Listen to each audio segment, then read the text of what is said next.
আমরা বাচ্চাদের জন্য একটু ইংলিশটাই আর কি চাই যে ওরা ভালো করে শিখুক। আর আমার অহংকার যে আমার মাতৃভাষা বাংলা ভাষা।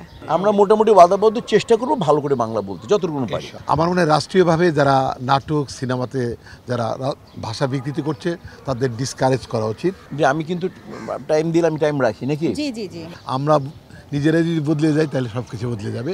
আমরা একদম ছোটবেলা থেকে বাংলা ভাষা শুনে শুনেই বাংলাতেই কিন্তু আমরা কথা বলি। তো আমি কিন্তু মনে শিল্পী সমিতি কেউ জানাইনি কাউ রাইট। আমি যে আমরা ইন্টারন্যাশনাল ভাষা যেটা ইংলিশ শিখতে হয় আমাদেরকে শিখবো। আজকে আমরা চেষ্টা করবো এখন থেকে সুন্দর করে বাংলা বলতে। আমি কিন্তু শিল্পী সমিতির পক্ষ থেকে কাউকে আমি মনে হয় আমি বলি নাই, বলছি কেউ?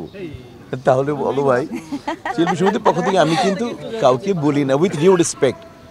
হ্যাঁ, আমি কিন্তু কাউকে বলি নাই। আর আমি বললে সময় থাকবে না। আমি কিন্তু সবাই জিজ্ঞেস করো যে আমি কিন্তু টাইম দিলে আমি টাইম রাখি নাকি। জি জি জি তাই ভাইয়া মুক্তি সময় দিয়ে সময় আমি কিন্তু কাউকে বলি নাই, মানে আমি উইথ হিউজ রেসপেক্ট।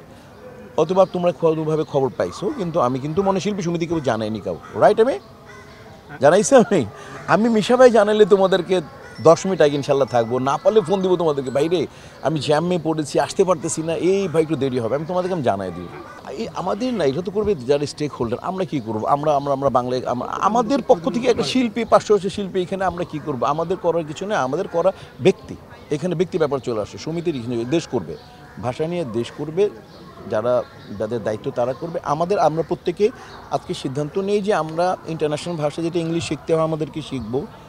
ওইটা আমাদের শিক্ষাকে বাড়ানোর জন্য শিখবো, জ্ঞানকে জানার জন্য শিখবো, বা উচ্চ শিক্ষার জন্য ইংলিশ শিক্ষা দরকার আছে। কিন্তু আমরা প্রত্যেকে আজকে সিদ্ধান্ত নিই না যে আমরা বাংলাটি সুন্দর করে বলতে চেষ্টা করবো। আজকে আমরা নিই না, এখানে যারা আছি আপনারা কি আমার সাথে একমত আছেন যে আজকে আমরা চেষ্টা করি আজকে থেকে সবাই ওনাকে হাত উঠান তো, যে আজকে থেকে বেশিরভাগ বাংলা সুন্দর করে বলতে। হাত উঠান তো, এইটু আমরা প্যান করে একটু দেখাও, হাত সবাই হাত উঠেছে। আমরা মোটামুটি ওয়াদাবদ্ধ চেষ্টা করবো ভালো করে বাংলা বলতে যতটুকু পারি, ঠিক আছে? আজকে এই জন্য আমরা প্রতিশ্রুতিবদ্ধ হই না কেন, ওয়াদা তো বাস এইটাই ওয়াদা করলাম। আজকে আমরা চেষ্টা করবো এখন থেকে সুন্দর করে বাংলা বলতে। প্রতি বছর এই দিনকে স্মরণ করি।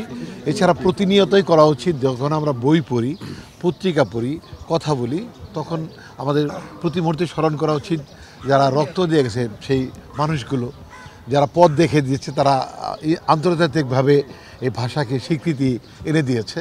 তাদের প্রতি আমরা চিরকৃতজ্ঞ সবসময়, প্রতি বছর, প্রতিক্ষণ। আর যেটা বলেছিলেন একটু আগে যে ভাষা বিকৃতি যারা করে, আমার মনে হয় রাষ্ট্রীয়ভাবে যারা নাটক সিনেমাতে যারা ভাষা বিকৃতি করছে তাদের ডিসকারেজ করা উচিত। আমাদের শুধু অভিনয় করি, আমাদের যে ভাষা ধরিয়ে দেবে সেভাবে আমরা বলতে চাই। তবে আপনারা জাতির বিবেক যারা আছেন তারা এমনভাবে লিখেন যাতে করে এই বিকৃত ভাষাগুলো মুভিতে এবং নাটকে না আসলেই আস্তে আস্তে সব চেঞ্জ হয়ে যাবে। আমরা নিজেরাই যদি বদলে যাই তাহলে সব কিছু বদলে যাবে। তবে ভাষার প্রতি আমাদের গভীর শ্রদ্ধা সবসময়, বাংলা ভাষার প্রতি অনেক ভালোবাসি বাংলা ভাষাকে। আমরা তো বাঙালি, বাংলা ভাষাতে আমরা কথা বলি। আমরা বাংলা ভাষা আমাদের শেখার কিছু নাই, আমরা একদম ছোটবেলা থেকে বাংলা ভাষা শুনে শুনেই বাংলাতেই কিন্তু আমরা কথা বলি। কিন্তু একটা চাকরির ক্ষেত্রে বা বিজনেসের ক্ষেত্রে বলেন বা বাইরে গিয়ে পড়াশোনা করতে হয়, যে কারণে হোক না কেন, যে সেই কারণে হয়তো আমরা বাচ্চাদের জন্য একটু ইংলিশটাই আর কি চাই যে ওরা ভালো করে শিখুক, জানুক। তো সেই জন্য যে বাংলা ভাষা শিখবে না সেটা তো না, বাংলাই তো আমাদের মাতৃভাষা। আর আমি এক কথাই শেষ করি যে আমি গর্ব করি যে আমি বাংলাদেশি। আর আমার অহংকার যে আমার মাতৃভাষা বাংলা ভাষা।